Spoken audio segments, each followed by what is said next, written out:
संस्कृति में सबसे बड़ा अनुसंधान है जिसको भारतीय संस्कृति कहा जाता है। इसलिए हमें गर्व है इस अनुसंधान पर। महाभारत में आख्यान आता है, आप लोगों ने सीरियल में देखा होगा। पांडव अज्ञातवास में थे और द्रौपदी रसोइया भी थी, व्यवस्थापिका थी, भोजन बनाकर तैयार बैठी थी। अभी पांडव जंगल में फल फूल कंद के खोज में गए थे, आए नहीं थे, तभी तक बीच में एक संत आ गए, ऋषि आए, उनको आसन दिया, बैठाया और बैठने के बाद हालचाल पूछा जाता है, बातचीत की जाती है।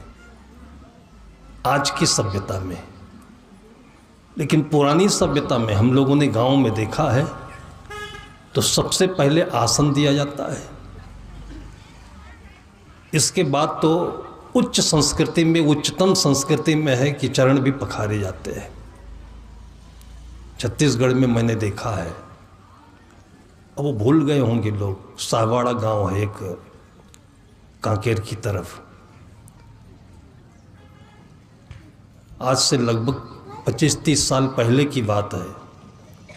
जितने संत और जितने भक्त होते थे सबके पैर धोए जाते थे और भोजन के समय सबके लिए दो दो पाटले, एक बैठने के लिए, एक सामने थाली रखने के लिए। ये परिपाटी कभी रही होगी, धीरे धीरे बंद पड़ गई। हमारे घर में जो अतिथि आता है, कितनी खुशी होती रही होगी उनके मन में जिन्होंने परंपरा को संजोया है। द्रौपदी बैठी थी, कुछ उनसे बोलती, उनके चेहरे को देखकर उन्होंने पढ़ लिया कि ऋषि तो बहुत दिन से भूखे लगते हैं। ये शिक्षा का सहारा है। शिक्षा वो नहीं है जो किताबों के कागजों के अक्षरों को पढ़ने का ज्ञान देती है, लेकिन सोच यही है, इस शिक्षा से और गहराई पर चलिए, आपको फायदा होगा। लेकिन ये बात कहने पर जो पढ़े लिखे लोग हैं उनके गर्व पर, मेहनत पर चोट लगती है। बहुत बड़ा नुकसान हो रहा है केवल कागजों के अक्षरों को पढ़ने के बाद।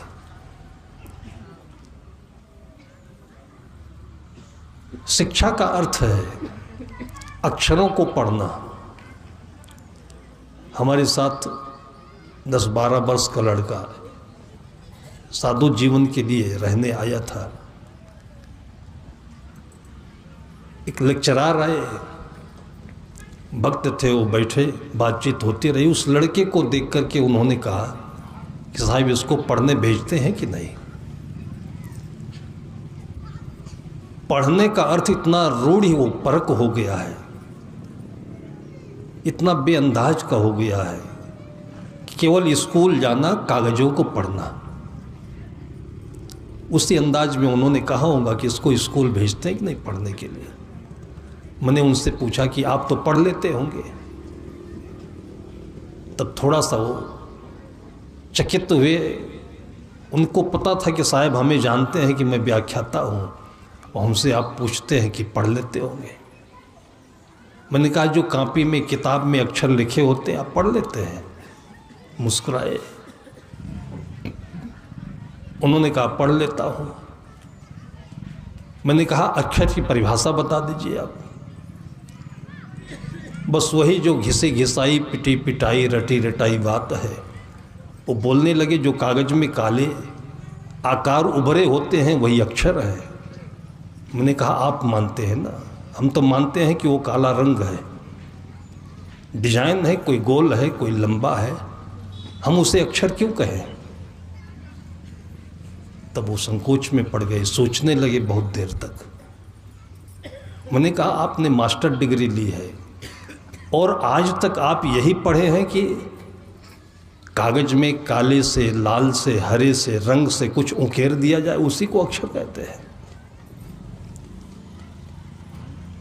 बहुत देर तक स्तब्ध रहे, तब उनको पसीना आया। बोले साहब कुछ इस पर चर्चा करिए, अगर यही प्रश्न हमसे विद्यार्थी पूछ ले तो फजीहत हो जाएगी। फिर सदगुरु कबीर साहब इसी चीज पर बहुत गहरा अनुसंधान किए। उन्हें कहा कि बड़ा हुआ तो क्या हुआ, जैसे पेड़ खजूर, पंथी को छाया नहीं फल लागे अति दूर। बड़पन की परिभाषा।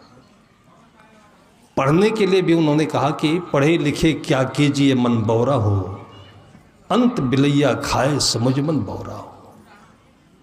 चालाकी, चोरी, दुष्कर्म, भ्रष्टाचार किसके लिए क्यों हो रहा है? जब सबको ये पता है, डॉक्टर बताता है कि 2 रोटी से ज़्यादा मत खाइए, घी लगाकर बिल्कुल मत खाइए। ऐसा थोड़ी है कि डॉक्टर घी लगाकर खाएगा तो पच जाएगा और दूसरों को बोल रहा है कि घी लगाकर खाओगे तो बीपी बढ़ जाएगा। जब रोटी में घी नहीं लगा सकते हैं तो 3-3 लाख रुपए की सैलरी मिल रही है, तो फिर क्यों कमा रहे हो? क्या करोगे उसको? मृत्यु की याद नहीं आती है। अपने ही सामने कितने लोग जवान हुए, कितने बूढ़े हुए, कितने चले गए शमशान पर। इसको नहीं पढ़ रहे हो। ये पढ़ने की चीजें नहीं है। ये केवल कागज के उन काले टेढ़े मेढ़े डिजाइनों को पढ़कर अक्षर बताते हो। बहुत देर के बाद, अब चूंकि वो भक्त थे, संतों का काम है भक्तों की जिज्ञासा पर, मैंने कहा अक्षर का मतलब होता है आधन्क्षर। संस्कृत में क्षर शब्द का अर्थ होता है जिसका नाश हो जाता है, मिट जाता है। उसमें आ उपसर्ग लगाया जाता है, तब अक्षर शब्द बनता है, जिसका अर्थ होता है जिसका कभी नाश नहीं होता है, उसे अक्षर कहते हैं। वो आत्मा है, वो भावना है, वो भीतर की चीज है, वो बीज है। बीज कभी नाश नहीं होता है और उसी का नाम बीजक है। अभी बड़ा अच्छा लग रहा था, ध्यान से हम संत गुरुजनों की वाणी सुन रहे थे। साहब नादिया से आए हैं, एक साहब बिहार से आए हुए हैं, हम बीच से आए हैं बाराबंकी यूपी से। अभी हमारे तीनों के बीच में कुछ बातचीत नहीं हुई है कि मंच पर क्या बोलना है, सलाह कर लें, कोई सब्जेक्ट बना ले। जैसे कि प्री प्लानिंग होती है, लेक्चर देने आता है स्कूलों में प्रोफेसर, वैसा हम लोगों का काम नहीं होता है। यहाँ बैठने के 10 मिनट पहले कोई पूछे कि क्या बोलना है, तुम नहीं बता सकते, क्योंकि अक्षर बोलता है, हम नहीं बोलते हैं। और मैंने देखा कि कल से आज तक तीनों लोग जो बोल रहे हैं वो एक ही आशय की बात है। बीच में चर्चा चली बीजक की कि साहब बीजक से बोलिए, व्यवहार की बातें क्या बोलते हैं। सदगुरु कहते हैं कि पढ़े लिखे क्या कीजिए मन बौरा हो, अंत बिलैया खाए समझ मन बौरा हो। जब रोगी हो, नींद ना आती हो, बेचैनी हो, घर में झगड़ा हो, आचार विचार सब भ्रष्ट हो, तो बीजक का अर्थ क्या रह गया? बीजक को समझा ही नहीं गया कि बीजक क्या कहता है। और हमने उसको यही समझा कि जो वेंकटेश्वर प्रेस में पहले छपी, बनारस में छपी, इलाहाबाद में छपी, सफ़ेद कागज पर जो काले काले डिजाइन बने हैं वही बीजक है। आज भी उसी रूढ़ी में जिसको सदगुरु कबीर साहब पूरे जीवन भर 120 साल तक खोदते रहे, मिटाते रहे, और उसी में उनका शिष्य आज मोड़ गाड़ करके पड़ा हुआ है, कहता है बीजक नहीं बताते हैं।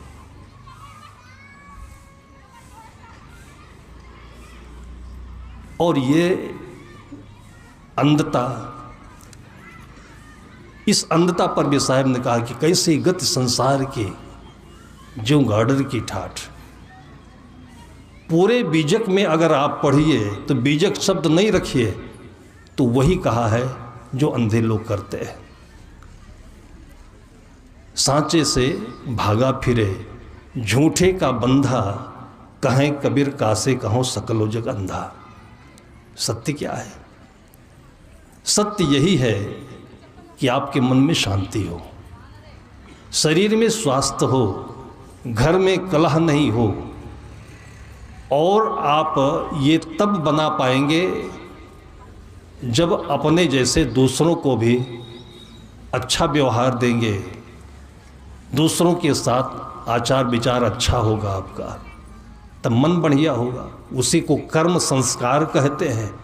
वही आगे चल कर के बीज बनता है और उसी का फल हम भोगते हैं। इसलिए संत महापुरुषों ने, ऋषि मुनियों ने जो कुछ कहा था उसके बीच में जो गलतियां आई, अंधता आई, उसको फिर से सदगुरु कबीर साहब ने साफ किया। उसका नाम बीजक है। जाति पर साहब ने बहुत कहा, तो क्या ऐसे लगता है कि केवल साहब ने जाति पर कहा होगा? जाति कोई चीज नहीं होती है। साहब कहते हैं कि गुणिया तो गुण ही गाए, निर्गुणिया गुण ही घिनाए। बैल को दीजे जाए पर क्या पूजे क्या खाए। साहब कहते मानुष तेरा गुण बढ़ा, मांस ना आवे काज। सदगुरु कबीर साहब के समय में जो पढ़े लिखे लोग थे बोल लेते थे। कल के सत्र में इसलिए हमने कहा कि केवल बोलना एक बहुत बड़ी कला नहीं है, विद्वत्ता नहीं है, साधुता नहीं है। और यही बोलना सीखकर यहां से गए तो घर बर्बाद है। फिर साहब कहते बोलत बोलत बाढ़ बिकारा। बोलना कासेर बोलियो भाई, बोलिए भाई, बोलत ही सब तत्व नसाइए। मिल ही संत बचन दोई कहिए, मिलई असंत मौन हो रहिए। जो पात्र हो, अच्छा हो, उसके सामने बोलिए, नहीं तो मौन रहिए। और बोलिए तो प्रतिक्रिया में मत बोलिए, आत्मा से बोलिए, प्रतिक्रिया में नहीं बोलिए। और पूरे दिन भर हम प्रतिक्रिया में ही बोलते हैं। लायक की बात नहीं बोलते कि बच्चे का भविष्य सुंदर हो, हमारा वातावरण सुंदर हो। आत्मा से जो चीज़ निकलती है वो शब्द है। और उसी को सदगुरु कबीर साहब ने कहा तो बाद में बीजक बना। बीजक वो ग्रंथ है जो नहीं था तो भी सदगुरु कबीर साहब थे। बीजक की रचना तो सदगुरु कबीर साहब के 35, 40, 50, 60 की उम्र के बाद में हुई होगी। सदगुरु विशाल देव ने विशाल बचनामृत की रचना 55-60 वर्ष की उम्र के बाद की है। तो हम विशाल बचनामृत अगर माने तो उससे पहले जो सदगुरु विशाल देव थे वो कहाँ जाएंगे? फिर जब बीजक की रचना नहीं हुई थी, सदगुरु कबीर साहब थे, तो क्या थे फिर वो? फिर उनको नहीं मानना चाहिए क्या? अगर बीजक को ही आप मानते हैं तो सदगुरु कबीर साहब को कौन मानेगा? सच बात यह है कि सदगुरु कबीर साहब सत्य के अवतार थे। उन्होंने सत्य को सबसे अधिक वरीयता दी और वो सत्य पहले भी था। उस सत्य में उसके चारों तरफ जो गंदगी इकट्ठा हो जाती है उसको उन्होंने साफ किया। और बीच बीच में सभी संत महापुरुष इसका प्रयास करते हैं, जैसे कि आप सब करते हैं। बीजक शब्द से इतनी मूर्खता क्यों आनी चाहिए? वो ज्ञान का मक्खन है। सदगुरु कबीर साहब ने जाति पर अगर कुछ कहा है तो जो वाल्मीकि ने रचना की है उन्होंने नहीं कहा। और वाल्मीकि किस जाति के थे? पूरे भारतीय समाज ने वाल्मीकि को सिरमौर माना है। आज तक उनकी पूजा होती है। कोई एक जाति पूजा करती है उनकी क्या? और वाल्मीकि किस जाति के होते हैं? यदि आज के जात से तुलना की जाए तो जिसको भंगी कहा जाता है उसको वाल्मीकि कहते हैं। अगर उस समय जाति की धारणा थी तो वाल्मीकि को लोगों ने जगत गुरु क्यों माना? आदि कवि कैसे माना? रामायण का रचयिता कैसे माना?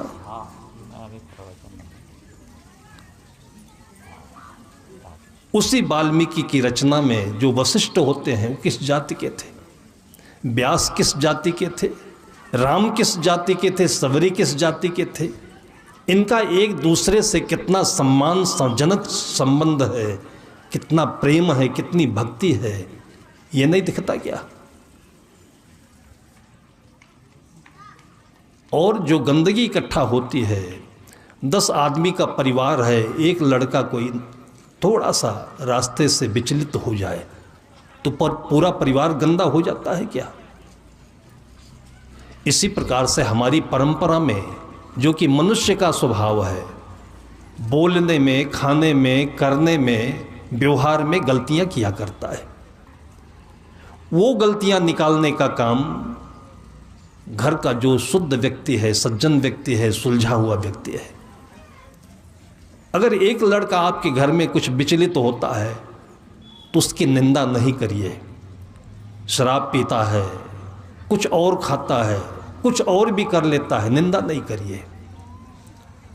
और जैसे कि हमारी आदत है, हम ही देख रहे हैं कि सतगुरु कबीर साहब की परंपरा में जिन्होंने कहा निंदक नियरे राखिए आंगन कुटी छवाए, जिन्होंने कहा कि जित देखो तित प्राण हमारो घाव काहे पर घालो, और ऐसे ऐसे मंच पर बैठ कर के खंडन परक शब्द किए जाते हैं, आदमी रोता हुआ चला जाता है। यही पारक सिद्धांत है, यही सतगुरु कबीर साहब ने कहा, अपने जीवन में किया। अपने जीवन में उन्होंने कहा कि जित देखो तित प्राण हमारो घाव काहे पर घालो। पारक का मतलब होता है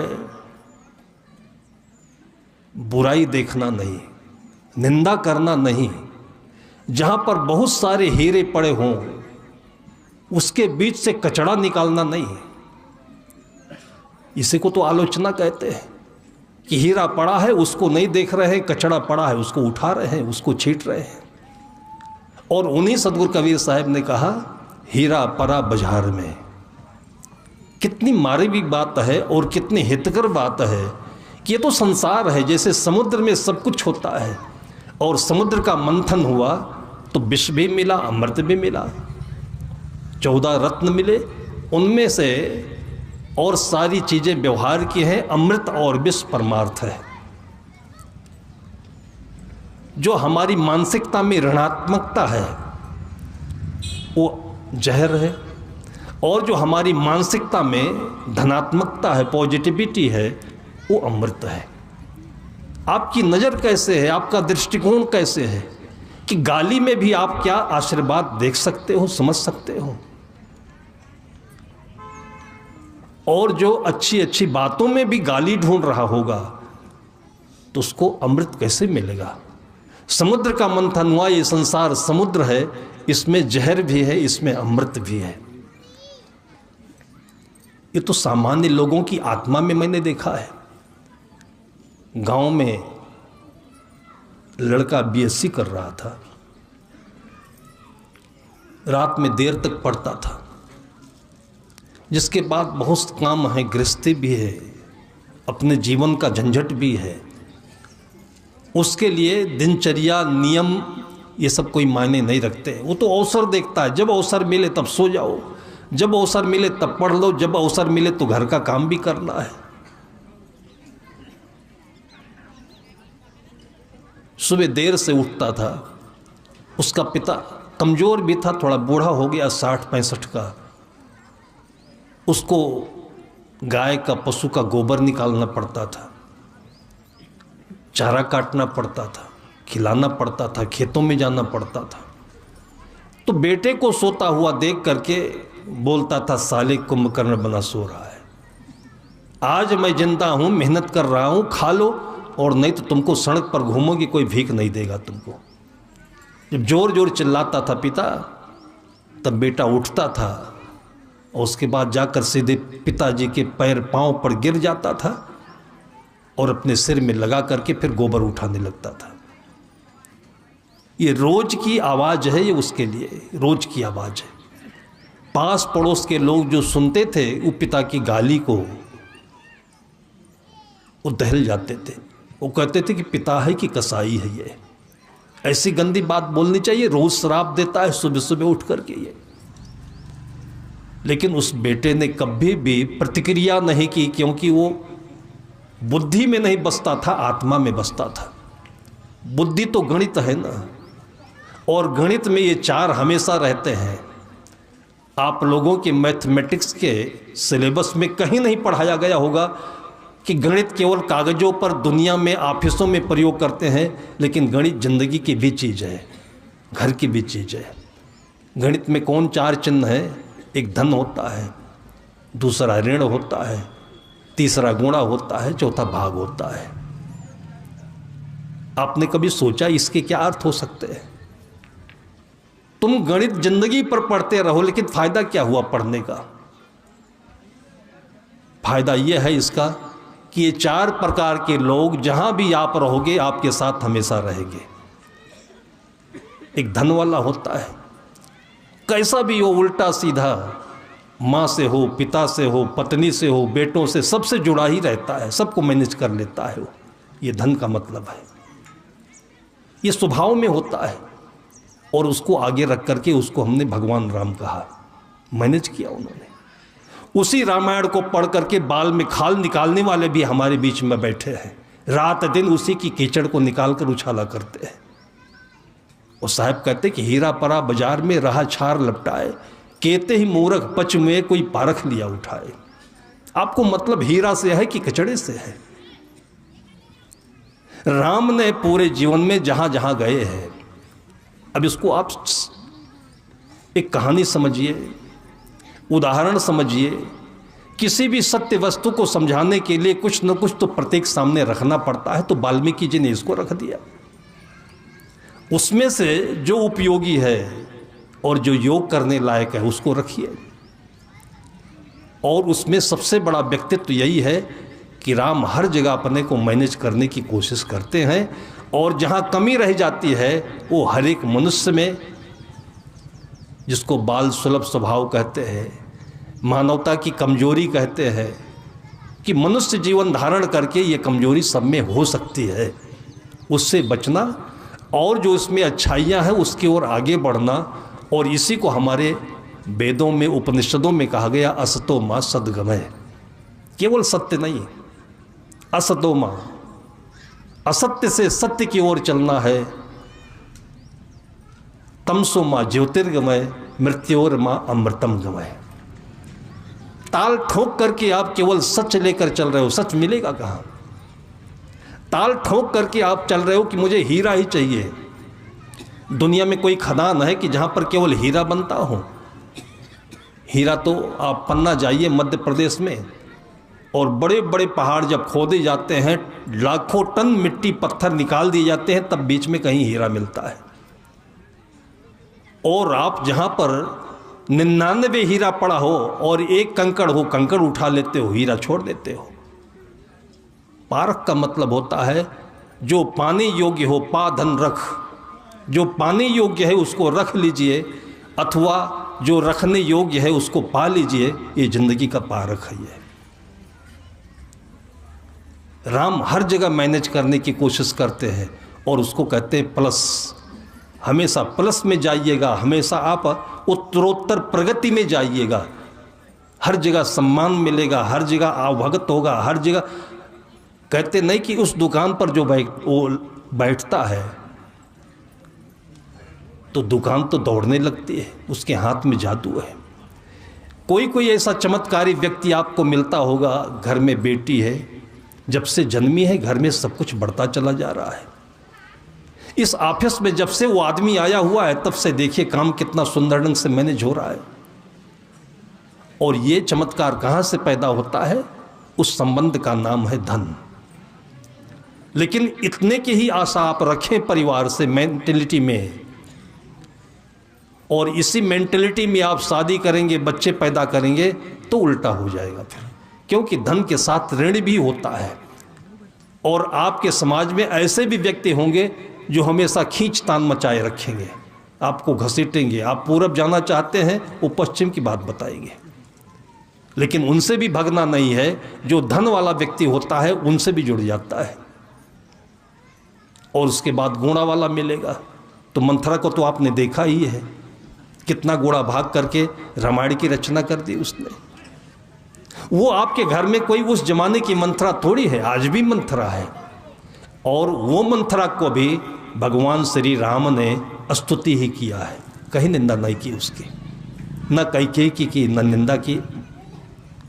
तो क्या बेजा है, क्या बुरा है। और उसके बाद भाग मिलता है कि तमाम ऐसे लोग होंगे जो आपके साथ रहेंगे तो लगेगा कि आपके साथी हैं, लेकिन आपको जहाँ फायदा होगा वहाँ कुछ न कुछ वो हिस्सा बटा लेंगे आपका, करेंगे कुछ नहीं। लेकिन उनका भी हक होता है। जैसे चूहे होते हैं, चूहे कुछ करते थोड़े हैं, पूरी रात दौड़ा करते हैं, ऐसा लगता है कि नेशनल हाईवे गडकरी जी का यही बता रहा है, इन्हीं को ठेका मिला है। खाने की उनको कितनी चाहिए, थोड़ा सा खाएं तो चूहे से किसी को कोई बैर नहीं होता है, लेकिन पूरी रात दौड़ता रहता है और दिन में पता नहीं चलता कहाँ है ये। इस प्रकार से ये जो गणित के 4 संबंध बनाए गए हमारे जीवन के संबंध है। कहाँ से जुड़ना है ये पारक है, कहाँ से आपको अलग होना है, ऋण होना है, ये पारक है, और कहाँ गुणा कर देना है। जैसे आप कोई बिजनेस करते हैं, कोई एक पौधा लगा देते हैं, वहाँ से आपको गुणात्मक स्तर पर वृद्धि मिलती है, लेकिन इसको कोई पढ़ाता नहीं है, और पढ़ाता भी है तो कोई याद नहीं करता है। आज देखिए 20-25 वर्ष बच्चों का जन्मदिन ऐसे मनाया नहीं जाता था। हमारे यहाँ तो परंपरा है कि अपने हम पूर्वजों को याद करते हैं। उनको याद करने की खातिर ही पूरे साल भर में एक पितृपक्ष आता है कोई दुनिया की किसी संस्कृति में ये पर्व? हमारे भारत की संस्कृति के जितने पर्व हैं उन्हीं की व्याख्या कर लीजिए, बीजक मिलेगा आपको। रक्षाबंधन के दिन में जो भाई बहन का संबंध मधुर बनता है, पूरे साल भर के मन में जो कटुता होती है, जो मन में तनाव होता है, एक बहन आकर के कलाई पर राखी रख देती है और मन सादा हो जाता है, निर्मल हो जाता है। ये शिक्षा नहीं है क्या? इसका अर्थ किसी भी सिलेबस में कहीं पाठ्यक्रम में है क्या? आप कलेक्टर बन जाते हैं, मन निर्मल हो जाता है। आप बिजनेस में करोड़ों रुपए कमा लेते हैं, क्या चित्त शुद्ध हो जाता है? लेकिन एक बहन आपके पास आती है और जो जिंदगी में कभी अनुभव नहीं हुआ था वो अनुभव करके चली जाती है। दीपावली के दिन देख लीजिए, ऐसे ऐसे पर्व बने हुए हैं जो जीवन से जुड़े हुए हैं, जीवन को प्रांजल करने वाले हैं, परिमार्जित करने वाले हैं। उनका अर्थ समझिए। भगवान शंकर के ऊपर बेलपत्री चढ़ाई जाती है, जल चढ़ाया जाता है। हजारों वर्ष पहले की परंपरा है, जिस समय कागज नहीं होते थे, ताड़पत्र भी नहीं होते थे, तो अपनी इस ज्ञान को ऋषि मुनियों ने लोगों के अंतःकरण में कर्मकांड के रूप में गुम्फित कर दिया कि ये चलता रहेगा तो कभी न कभी तो कोई अर्थ निकालेगा इसका। सुबह उठते ही सबको 1 लोटा पानी पीना चाहिए। इतना सीधा सरल अर्थ भी आज नहीं निकाल पा रहे हैं और सीधे हम उसको तोड़ ही देते हैं। वो ऐसे हुआ कि जैसे हमारी एक उंगली में थोड़ा सा दाना निकल आया, फिर पस आने लगा, फिर वो ज़्यादा पक रहा है। अब अंगुली ठीक करने के बजाय अंगुली को ही काट दिया हमने, तो अंगुली कट गई तो रहा क्या अपने पास? फिर बेलपत्री चढ़ाई जाती है। शिवरात्रि के दिन हमने बचपन में देखा है कि बड़ी श्रद्धा के साथ लोग बेलपत्री है, बेर के फल हैं, गन्ना है, ये सब चीज़ें चढ़ाई जाती है। और आज इसी के अभाव के कारण ही करोड़ों करोड़ डॉलर का पेन किलर खा करके आदमी मर रहा है, किडनी खराब हो रही, लीवर खराब हो रहा है। अगर आलोचना करना हो तो आज के युग की जो कमियां हैं, जिसमें लोगों का मन भटक रहा है, ठगा जा रहा है, उसको देखिए आप। और लोग कहते हैं कि जैसे मरे सांप को पीट रहा है आदमी, आज भी हम लोग ज्ञान कथा के नाम पर मरे हुए सांप को ही पीटते जा रहे हैं। 600 वर्ष पहले जो बातें कही गई, बहुत सारी ऐसे आज की चीज़ें हैं कि तब नहीं थी। तब रेप नहीं था, उस समय बहुत सारी ऐसे समाज की आज की बुराइयां हैं, तब नहीं थी, और उसको सदगुरु कबीर साहब ने नहीं कहा। हम आज हैं, सदगुरु कबीर साहब की दृष्टि ले लिए, और आज भी हम 600 साल पहले की बात देख रहे हैं, और आज की बात फिर 600 साल बाद कोई देखेगा तो आज के लोगों को मिलेगा क्या? फिर हम दिन भर में 10 गिलास पानी पीना आज नहीं याद करते हैं। और ये हम टटोली हुई बात रिसर्च करके ये बात बताता हूँ कि 10 में से अगर मैं पूछता हूँ तो 2 लोग मुश्किल से मिलते हैं जो बोलते हैं कि इतना पानी पीता हूँ, पीना चाहिए। और ये हम बताएं तभी का ज्ञान थोड़ी है, ये तो स्वतः स्फूर्त ज्ञान है। यही आपके छत्तीसगढ़ में नगरी क्षेत्र में गांव में था, मछिपली में, आंगन में बच्चे बैठे और ऐसे ही जहां बैठे बातचीत होने लगी, वही सत्संग है।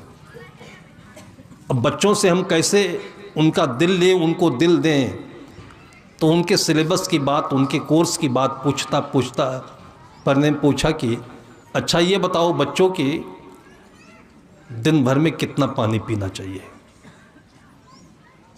दिन भर में कितना पानी पीना चाहिए? और इसको पूछो तो जो पढ़े लिखे इंजीनियर हैं, डॉक्टर हैं, इनको भी थोड़ी देर दिमाग से सोचना पड़ेगा। जो सुने सुनाए हैं वो तुरंत बता देते हैं। उस बच्चे ने सोच विचार कर कहा कि 9 गिलास पीना चाहिए। 5-7 बच्चे बैठे थे, एक बच्चे ने बताया कि 9 गिलास पीना चाहिए। मैंने कहा उत्तर तो तुम सही बता रहे हो, लेकिन इसका तुम गणित बताओ कि ये 9 गिलास ही तुम कैसे बता रहे हो? ये उस बच्चे की बात है जो 7वीं क्लास में पढ़ता था और शायद हमसे पहले किसी ने प्रश्न नहीं पूछा होगा और सिलेबस में ये बात कभी आती नहीं है। स्वाभाविक रूप से उसने कहा साहब मैं भूगोल पढ़ता हूँ। भूगोल के नक्शे में मैंने देखा है कि पूरे भूमंडल में 3 भाग पानी है, 1 भाग पृथ्वी है।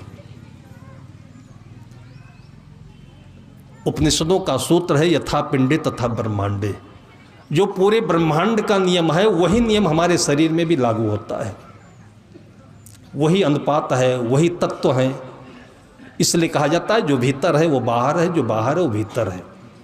उसने इतना सुंदर लॉजिक बताया कि 3 हिस्सा हमारे पूरे भूमंडल में पानी है, 1 हिस्सा केवल पृथ्वी है। हम 3 बार खाते हैं, इसलिए 3 गुणे 3 बराबर 9 गिलास 9 बार पानी पीना चाहिए हमको। यह उस बच्चे का उत्तर है जिसने पीएचडी नहीं किया, जिसने कभी यह प्रश्न सुना भी नहीं। ये अंतर्ज्ञान है। इसलिए सदगुरु कबीर साहब कहते हैं कि जन्मजात बच्चा मुक्त होता है, ज्ञानी होता है। बोलत बोलत बाढ़ विकारा, जितना हम बोलते जा रहे हैं उतने ही मूर्ता बढ़ती जा रही है, संप्रदाय बढ़ते जा रहे हैं, भाग बढ़ते जा रहे हैं। दुनिया में अगर लोग नहीं बोलते होते तो न क्रिश्चियनिटी आती, न इस्लाम आता, न हिंदू आता, सब इंसान होते। ये बोलने का कारण ही तो ये सब बटे जा रहे हैं, और फिर भी बोलने पर ही हम जोर देते जा रहे हैं। और यही एक गलती आज हम भी आप लोगों से कर रहे हैं, क्योंकि हमारी भी बोलने की आदत है। इसलिए हम केवल बीजक पर नहीं, बीजक के उन काले अक्षरों पर नहीं, बल्कि बीजक का जहाँ से जन्म हुआ वहाँ बैठ कर के बोलते हैं। क्योंकि वो पारख, वो ज्ञान, वो सोच, वो विचार उन सद्गुरुओं के पास में आकर के मिला है जो सद्गुरु कबीर साहब की परंपरा को लेकर आज तक चल रहे हैं। आम का मतलब क्या होता है? आम का मतलब ये थोड़ी होता है कि आपकी किताब में जहाँ पर आम की टोकरी रखी है उसको आप खोल करके रखें। आम का मतलब होता है जहाँ आम का पेड़ है वहाँ जा कर के पत्ते देखिए, तने देखिए, डगालियाँ देखिए, और हो सके तो जन्मदिन के अवसर पर इसको अपने हाथ से लगाइए। पहले जन्मदिन में नहीं मनाया जाता था, पितृपक्ष मनाया जाता था, मातृपक्ष मनाया जाता था, चढ़ते सूरज को नमस्कार करते थे, और एक दिन ऐसा आता है कि अस्त सूरज को भी नमस्कार किया जाता है। छठ की पूजा होती है कि नहीं होती है? भारतीय संस्कृति की परंपरा में पूरे प्रकृति को, जिंदगी के कोने कोने को देखा गया है, और शब्दों में नहीं कहा गया है, कर्मकांड में रख दिया गया है, जो कि पहले के पुराने शब्द हैं, जब शब्द नहीं होते थे। ये शब्द केवल हमारे आपके बीच में तो है, कुत्तों के बीच में नहीं है, गाय के बीच में नहीं है, पक्षियों के बीच में नहीं है। और हमसे आपसे अच्छा ज़िंदगी जी लेते हैं। दो कबूतरों को कभी लड़ते देखा है आपने? दो हंस के जोड़े होते हैं, कितने प्यार से चलते हैं, कभी उनका झगड़ा देखा है आपने? और पति पत्नी के बीच में केवल शादी के समय वीडियोग्राफी होती है। मैं तो कहता हूं कि जिंदगी भर अपने आप इस जेब में कैमरा रख लीजिए और जिंदगी भर वीडियोग्राफी करिए, और बाद में तुलना करिए कि आपने शादी की थी कि बर्बादी की थी। एक आदमी को नहीं निभा सकते हो, इतना नहीं सहन कर सकते हो जिसके साथ आपने कसम खाई है, और ये बीजक नहीं है क्या? किसी भी बच्चे की आत्मा को पढ़ना, किसी व्यक्ति की आत्मा को पढ़ना, कोई क्रोधित है उसकी आत्मा को पढ़ना, कोई पागल है तो क्या बोल रहा है उसकी आत्मा को पढ़ना, ये बीजक नहीं है क्या? और इसको कौन पढ़ेगा, इसकी कौन सुनेगा? इसके लिए दिल होना चाहिए। और कौन सा दिल है? सदगुरु कबीर साहब का दिल है कि जब लग दिल पर दिल नहीं तब लग सब सुख ना आए। किस पर नहीं कहा उन्होंने। और इससे जो आनंद मिलता है उस आनंद की कोई सीमा नहीं होती है। वो गूंगे का गुण होता है कि उसको हम निकाल करके आपको दे नहीं सकते, और तभी आनंद मिलता है। तभी आदमी सहनशील बनता है, दूसरों की बातों को सुन लेता है, अपनी नहीं सुनाता है, जब जरूरत पड़े तब सुनाता है। द्रौपदी बैठी थी, उसने कहा कि महात्मा जी भूखे हैं, पहले भोजन कर ले। उन्होंने चेहरे को पढ़ लिया, तभी तो पता चला।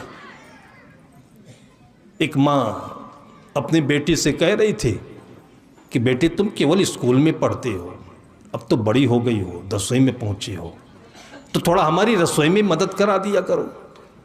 तो रोटी कैसे बनती है, ये इडली कैसे बनती है, चटनी कैसे बनती है, ये भी तो कभी ज़रूरत पड़ेगी तेरे को। उसने कहा मुझे नहीं ज़रूरत पड़ेगी।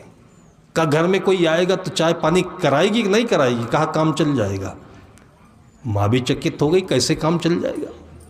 ऐसा भी कोई सूत्र पढ़ाया जा रहा है? हो सकता है न्यूटन ने कोई आविष्कार दिया हो। उसने कहा देखिए, संजोग से माँ किसी काम में लगी हुई थी, नहीं थी। उसके घर उसके पापा के कोई मित्र आ गए, उसने बैठा दिया जहाँ गेस्ट रूम होता है। अंकल नमस्ते बोल दिया, फिर घर में चली गई, घूम घाम करके आई। कहा अंकल आपके लिए चाय ले आऊं कि दूध ले आऊं? उन्होंने कहा कि बेटी चाय तो मैं नहीं पीता हूं, तो ठीक है मैं दूध लेकर के आती हूँ। फिर चली गई घर में।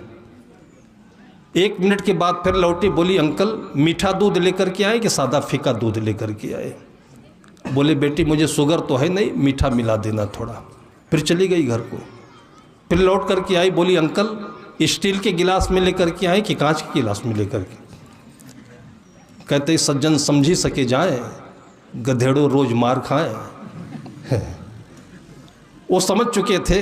वो घड़ी देखे, बोले बेटी अभी रुक जाओ, मैं ऑफिस की देरी हो रही है, फिर आकर के मैं दूध पी लूँगा। इज्जत बचानी थी, क्या करें। अभी पता नहीं कितनी बार वो घर जाती फिर लौट के आती, इसलिए उन्होंने यही उचित समझा कि बेटी मैं बाद में आकर के दूध पी लूँगा। और उसके बाद उसकी मम्मी आई, बता दिया देखिए। अंकल खुश होकर के भी चले गए, दूध भी नहीं लगी, चीनी भी नहीं लगी, आपका गैस भी नहीं जला। अगर यही पढ़ाई रही तो सोचिए आपके साथ क्या व्यवहार होगा, आपके पुत्रों का, आपकी बहुओं का। यही पढ़ाई है। और इसी को जब सामने रखते हैं तो चोट लगती है। जब यही आपके सामने आता है तो एहसास होता है। लेकिन जब अंत अवस्था में सब कुछ बिगड़ ही गया तो एहसास करके क्या करेंगे आप? कमजोरी कहीं न कहीं तो अपनी है। जब संत घर पर आते हैं, अपने हाथों से सब कुछ करते हैं, ये बहुत बड़ी शिक्षा है। अमनिया करके बनाना चाहिए, पानी छान करके पीना चाहिए, भोजन शुद्ध होना चाहिए। आज तक मैंने यही देखा है कि आश्रमों पर, घरों में जब भी संतों का प्रसाद किसी ने खाया है तो लाजवाब बताया है। वो बोलते हैं कि घर में इतना तेल, इतना मसाला और इतना सब कुछ होते हुए भी स्वाद नहीं मिलता है। तो स्वाद के 2 कारण हैं। एक तो जिन्होंने बताया, जिन्होंने भोजन बनाया है, उनके अंतरतम का प्यार है। और हमारे मन की निर्मलता है, दोनों वहाँ पर केंद्रित हो जाते हैं। चीज़ वही होती है लेकिन लाजवाब हो जाती है। ये कौन देगा? ये संगत ही दे सकती है। इसलिए सदगुरु कबीर साहब ने कहा बीजक नहीं पढ़ो, उन्होंने कहा संगत कीजिए साधु की। हरे और की व्याधि ओछी संगत क्रूर की आठों पहाड़ उपाधि। द्रौपदी सीधे ले जाकर के बैठा दिया रसोई में और भोजन परोसी। भूखे थे वो सचमुच में, 2-3 खुराक खा गए। खाने के बाद थोड़ी सी बुद्धि आई, और कभी कभी भूखे पेट में बुद्धि आती है और कभी कभी पेट भरने के बाद बुद्धि आती है। इसको भी समझ रखिए। इसलिए बच्चे जब कभी भी एग्जाम में जाएं तो पहले बच्चों को आप समझ लीजिए। अक्सर एग्जाम में जाने के बाद में बच्चों को बहम हो जाता है, भ्रम हो जाता है, लिखते सही है हो जाता गलत है। इंटरव्यू में जो कुछ हो यहाँ पढ़कर गए होते हैं उनको सब मालूम होता है लेकिन भूल जाते हैं। उसका एक ही कारण है कि बच्चों के पेट में गैस अधिक बनती है, और गैस जब माथे पर दिमाग में चढ़ जाती है तो उल्टा कर देती है। और इसका समाधान क्या है, इसका इलाज क्या है? बहुत पुराने ज़माने में चले जाइए तो घर से जब निकलने लगते थे लोग तो निकलने से पहले दही और गुड़ खिला करके तब उसको विदा करते थे। ये तो आप लोगों ने सुना होगा, नहीं सुना हो तो उत्तर प्रदेश की परंपरा है, इसको समझ लीजिए। उस जमाने में ये चीज़ तो रह गई परंपरा में, लेकिन इसका अर्थ निकालने में बहुत समय चाहिए, बहुत दिमाग चाहिए, आस्था चाहिए। दही गुड़ में क्या रखा है? दही और गुड़ जब मिल जाता है तो एंटासिड बन जाता है, पेट की गैस को शांत कर देता है, और गैस शांत हो जाता है तो दिमाग अवस्थित हो जाता है और वो आत्म स्थिति में आ जाता है। तब जस का तस दिखने लगता है, वही ज्ञान सही होता है। और ऐसा बच्चा नहीं पढ़ा हो, कम पढ़ा हो तो भी सफल होकर रहता है। एक छोटी सी परंपरा में कितना बड़ा गुण समाया हुआ है, लेकिन इसको हम भूल गए। चाय पीकर निकलते हैं, फिर वहाँ दिमाग उल्टा हो जाता है। सुबह उठ करके पानी पीना चाहिए।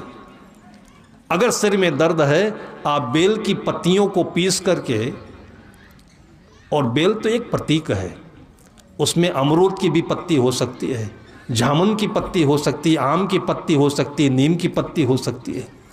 कितने लोगों का बरसों बरसों का जो सिरदर्द था, और ये कहीं आयुर्वेद में लिखी दवा नहीं है, अद्भुत दवा है, कि जब शरीर में एसिड बढ़ता है, तेजाब बढ़ता है, गैस बढ़ता है, खून पतला नहीं रह जाता है, गाढ़ा हो जाता है। इन सब कई कारणों से आदमी के पूरे शरीर में दर्द ऐंठन बना करता है। और सुबह सुबह आप 1-2 घंटे के लिए केवल यही पत्तियों का रस पी करके रह लीजिए, और धीरे धीरे लीवर साफ होगा, खून साफ होगा, सर्कुलेशन बढ़िया होगा, और गैस बनना बंद हो जाएगा, और देखिए दर्द दूर हो जाएगा। लेकिन ये तो बेवकूफ़ों की बात है ना, जो पढ़े लिखे नहीं थे उनकी परंपरा है। आज हम पढ़े लिखे हैं तो हम क्रोसिन खाएंगे, पेन किलर खाएंगे, दुकान से लाया, घर में रखा हुआ है, निकाला खा लिया। और जब बर्बाद होंगे तो किडनी को लेकर बर्बाद होंगे, और बर्बाद होंगे तो आने वाली पीढ़ी को यही ज्ञान दे करके फिर बर्बाद करेंगे। हम आज जो ये कर रहे हैं, आने वाली पीढ़ी क्या सोचेगी इसके लिए? हमारी जो पूर्वज थे उन लोगों ने हमारे लिए क्या किया? इतने बड़े बड़े तालाब खोद दिए, इतने बड़े बड़े वृक्ष रखे, इतने बड़े जंगल रखे, पृथ्वी को शुद्ध रखा।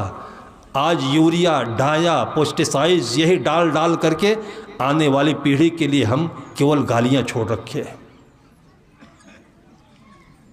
शब्द का अर्थ निकालिए। साहब कहते हैं कि सांचे से भागा फिरा झूठे का बंधा, कहें कबीर कासे कहो सकलो जगंधा। महात्मा जी को बुद्धि आई, उनको याद आया, उन्होंने कहा कि बेटी आज तुम्हें ज़्यादा खा गया, ये कोई महल तो है नहीं, और जिनके लिए तुमने बना रखा था वो क्या खाएंगे? द्रौपदी को इतनी खुशी थी कि हम और हमारे लोग तो रोज खाते ही थे, आज कोई अनजान आ गया, वो हमारा अतिथि है। उसी समय का सूत्र है अतिथि देवो भव। और आप जैसे लोगों के खाने से भोजन कम नहीं पड़ता है, ये भावना होनी चाहिए। और तभी उनकी आत्मा से आवाज़ निकली कि बेटी तुमको आशीर्वाद है कि जब तक तुम नहीं खाई रखोगे तब तक तुम्हारी रसोई में भोजन कम नहीं पड़ेगा, जितने भी खाते रहे। और वही परंपरा है कि आज गरीब से गरीब घरों में भी 100-100 लोग आकर खा जाते हैं भंडारे में और भोजन कम नहीं पड़ता है। कभी देखा है आपने कि गरीब गरीब होता चला गया है? दिल होना चाहिए। और वही परंपरा आज चली आ रही है कि अक्सर घरों में माएँ बहनें जो भोजन बनाती हैं सबको खिलाने के बाद ही खाती है। इसका अर्थ कौन बताएगा? गाली का अर्थ तो हम जान लेते हैं, गंदी गंदी बात बोल रहा है। उस पिता को लोग कहते कसाई है ये, बेटा इतना सुंदर है, पढ़ रहा है और सुबह उठते उठते इतनी गंदी गाली देता है। यही गाली सुनते सुनते गाय गोबर भैंस गोबर उठाते उठाते वो लड़का बीएससी कंप्लीट कर लिया। वो महाभारत की बात कही थी और ये मैंने अपनी आंखों देखी बात बताई है। बीएससी कंप्लीट किया, फिर ऐसे रास्ता मिला जैसे आप आगे चलते जाते हो तो आंखें और दूर तक देखने लगती है। एक ही जगह बैठे रहो तो कोई आदमी कितना दिखा देगा आपको, और दिखाएगा तो पाखंड होगा, वो काल्पनिक होगा। इसलिए संत कहते हैं चरय वेति चरय वेति चरय वेति। आप उठो और चलना शुरू करो, कुछ भी शुरू करो। सुबह उठ करके केवल पूजा शुरू करो, उसके बाद आगे क्या करना चाहिए आपकी अंतरात्मा बताएगी। गणित का फार्मूला वहाँ नहीं लागू होता है, आइंस्टीन का न्यूटन का फार्मूला वहाँ नहीं लागू होता है, क्योंकि वो फार्मूला जहाँ से बना है वो विश्वविद्यालय नहीं था, वो न्यूटन और आइंस्टीन का अपना घर था, अपनी अंतरात्मा थी। वो जमाना था आइंस्टीन जो पूरे विश्व का सबसे लेटेस्ट और मशहूर वैज्ञानिक, जिसने E=mc² बताया। आज कहते हैं कि आज तक इसका अर्थ समझने वाले दुनिया में बहुत कम लोग हुए हैं। और वो आइंस्टीन था जो 16 साल की उम्र तक बोलने में भी सक्षम नहीं था। उसके माँ बाप कहते थे कि इसकी ज़िंदगी कैसे बीतेगी। और वो आइंस्टीन जिसको नौकरी नहीं मिल सकी तो ऑफिस में क्लर्क की नौकरी करता था। उसी मेज पर बैठ करके कागज में अपने अंदर से जो उगला मकड़ी के जाला जैसे, उसका नाम है E=mc²। और उसी आइंस्टाइन को पढ़ने के लिए बड़े बड़े पाखंड बनाए जा रहे हैं, जिसको विश्वविद्यालय कहा जाता है। फिर अंतरात्मा में हम आने से चूक रहे हैं। वो लड़का बीएससी किया, उसको लगा होगा रास्ता मिला होगा यूपीएससी का, उसने फॉर्म डाल दिया और एक ही बार में प्री टेस्ट क्वालिफाइड किया, फिर मेन क्वालिफाइड कर लिया, फिर इंटरव्यू भी आ गया। कहीं बाजार गया होगा, वहीं उसको पता चल गया तो उसने सोचा कि आज जब हमारे जीवन की पिताजी की तपस्या पूर्ण हुई है तो सबसे पहले ये उपहार अपने पिताजी को समर्पित करता हूँ। ये हमारी भारतीय परंपरा है। जब भी आपके बच्चे का दिन आए, जिस दिन वो जन्म लिया था, तो माता पिता को सामने रख करके उनको महादेव बनाओ, पार्वती बनाओ और उस बेटे को वहाँ पर समर्पित करो कि 1 साल आज इसके जन्म का सार्थक हो रहा है। और उसके बाद उसके हाथों से केक नहीं कटाना, मोमबत्ती बुझाना नहीं। इतने जोर शोर से ये परंपरा चल रही है और इतने पढ़े लिखे लोगों के बीच में चल रही। मैं सोचता हूँ हो क्या गया है। हम तो बहुत ज्वाइन नहीं किए, लेकिन 1-2 बार जब किसी के जन्मदिन में गए हैं, ऐसा लगता है किसी की हत्या हो रही है। मैंने कहा कि इस बच्चे का जन्मदिन है और तुम काटना शब्द कैसे ला रहे हो? केक क्यों काट रहे हो? केक हो सकता है खाने की चीज़ हो, चम्मच से निकाल कर खाइए। ऐसी कोई कड़ी चीज़ है कि चाकू लगाए बगैर वो कटती नहीं है। इसका अर्थ क्या है? दुनिया के सारे अर्थ हम निकाल रहे हैं, परिभाषा सीख रहे हैं, इसकी परिभाषा का कोई पता नहीं है और मोमबत्ती बुझा रहे हैं। आप अपने पूर्वजों के पास जाइए, जिनको आप बेवकूफ़ कहते हैं, बुद्धिहीन कहते हैं, अनक्षर कहते हैं, और कबीर साहब को भी लोग कहते पढ़े लिखे नहीं थे। उस परंपरा में घर की माएँ जो घर का दीपक जलाया जाता था, उसको कभी फूंक कर बुझाती नहीं थी।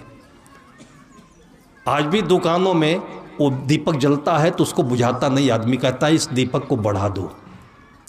बुझाओ नहीं, अभी तो कल फिर दीपक की आवश्यकता है तो कल के लिए बढ़ा दो।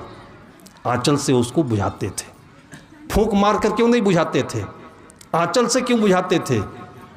आप विज्ञान पढ़ने वाले विद्यार्थियों से पूछ लीजिए, उनके पास तर्क नहीं आएगा।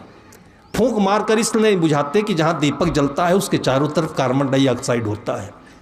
फूंक मारने से पहले हम हवा लेते हैं, ऑक्सीजन चाहिए, तो वहाँ का कार्बन डाइऑक्साइड हमारे अंदर जाएगा जो हमें नुकसान करेगा। और ये चीज़ जो विज्ञान नहीं पढ़े थे वो माएँ बताती थी। अभी भी आपको लगता है कि हमारी माँ बेवकूफ़ थी, हमारे पूर्वज बेवकूफ़ थे? दीपक बुझाइए नहीं, अपने बच्चों से दीपक जलाइए। एक दीपक नहीं, जितने उसके जन्म बीतते जा रहे हैं, इसका जीवन और सफल हो, इसके जीवन में प्रकाश और व्यापक रूप से फैले, उस दिन दीपक जलाना चाहिए। केक काटना नहीं चाहिए।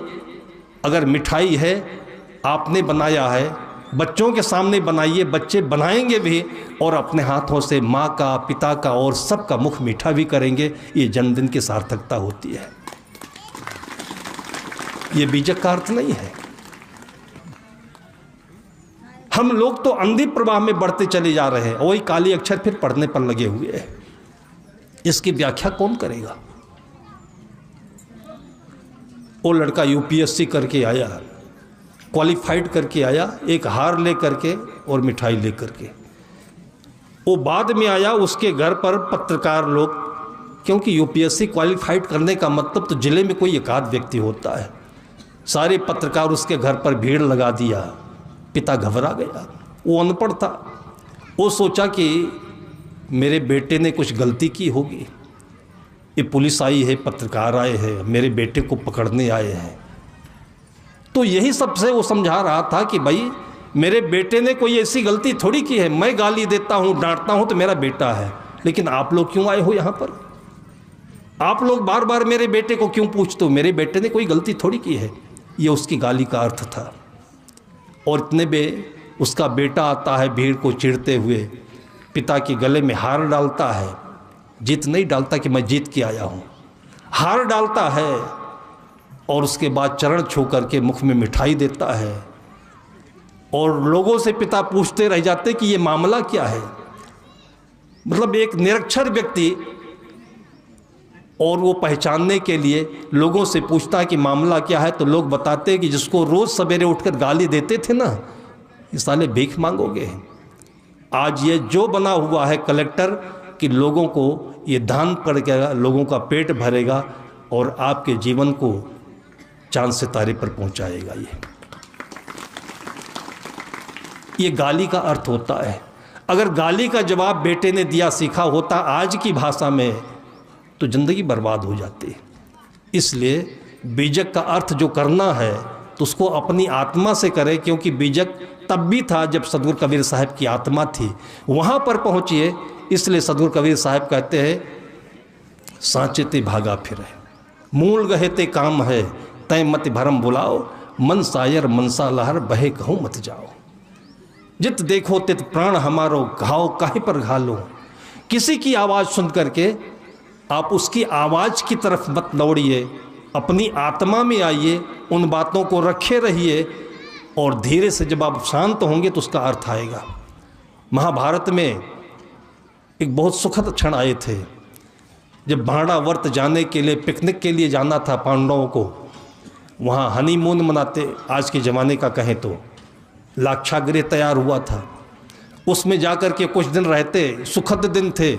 जाने से पहले एक बहुत बड़ी सभा हुई, उसी सभा में बहुत सारी बातें होती रहती, लेकिन विदुर ने एक प्रश्न पूछ लिया कि बहुत खुशी का उन्माद है लोगों को, तो इनके उन्माद को शांत करने के लिए उन्होंने एक ऐसा वातावरण बनाया प्रश्न पूछ करके। विदुर ने प्रश्न पूछा कि जिस समय सारी दुनिया में आग लग गई हो तो क्या करना चाहिए? पांडव के भाई सब खिन्न होने लगे, चिड़चिड़ाने लगे, गुस्सा करने लगे। एक युधिष्ठिर ऐसा व्यक्ति था कि गुस्सा नहीं करिए, ये मामा है, अपने हितैषी है, कुछ न कुछ इसका अर्थ है। और जो अर्थ उसका निकला वो पांडवों की उस धारणा व्रत में लाक्षागृह में रक्षा करी है। इसलिए माता पिता गुरु, अपने आसपास के लोग या कोई भी आपको गाली देता है तो बारणावर्त जैसी जगह में, लाक्षागृह में जब कभी आग लगेगी उस समय यही गाली आपकी रक्षा करेगी। सबके आंगन में यही मंत्र गूंजते रहे, सबके हृदय में इसकी पूजा होती रहे। इन्हीं शुभकामनाओं के साथ में अपनी वाणी को विराम देता हूँ। करते हैं हम जाने वाले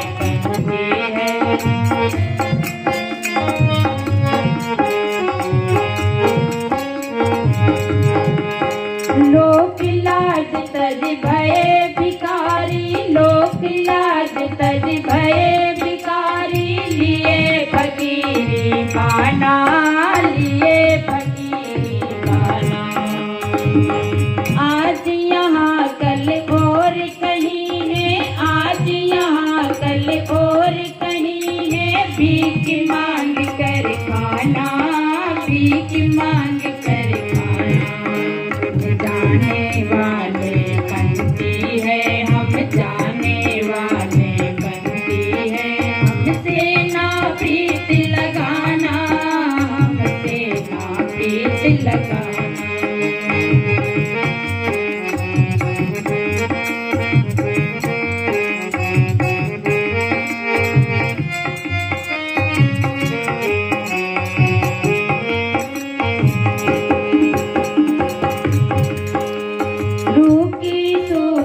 प्रीति हमारी लूकी सूखी प्रीति हमारी, धोखे में मत आना, धोखे में मत आना।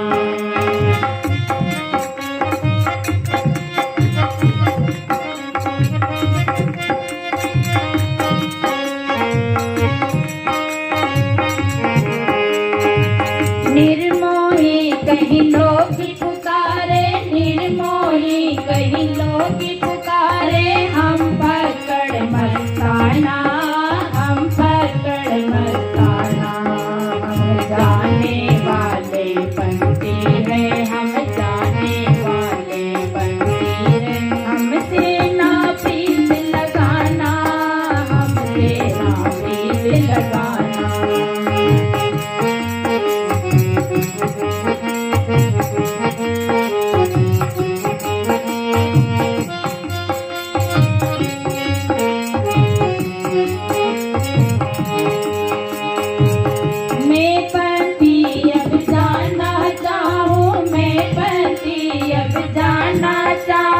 मुझको करो रवाना, मुझको करो रवाना।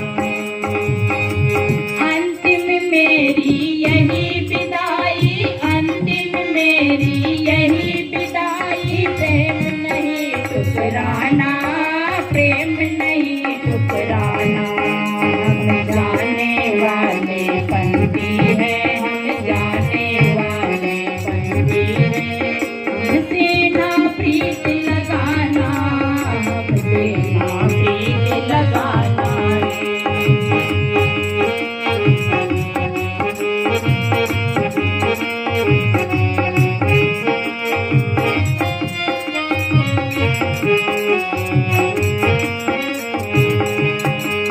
कहे हंस प्रेम भरी वाणी, कल का कौन ठिकाना, कल का कौन ठिकाना। प्रेम पुष्प से करो विदाई, प्रेम पुष्प से करो विदाई, यही आखिरी गाना, यही आखिरी गाना। हम जाने वाले बनती है, हम जाने वाले बनती है, हमसे ना